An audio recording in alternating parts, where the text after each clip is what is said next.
सर्वमङ्गलस्वरूपिणे देवी दुर्गाम्बिकायै मङ्गलम्। मङ्गलं कनकाम्बरधरे मङ्गलं विजयाचलवासिने। सर्वगुणसम्पूजिते देवी नित्यं भवतु मङ्गलम्। वरदाभयहस्ते भवानी निखिलेश्वरी। बाला त्रिपुरसुन्दरी देवी नित्यं भवतु मङ्गलम्। शुभमङ्गलदायिनी शिवे सौभाग्यदायिने।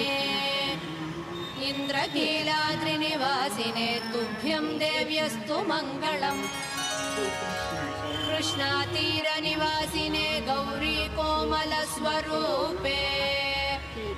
कमनीयकरे देवी तुभ्यं देव्यस्तु मङ्गलम्। कृष्णातीरनिवासिने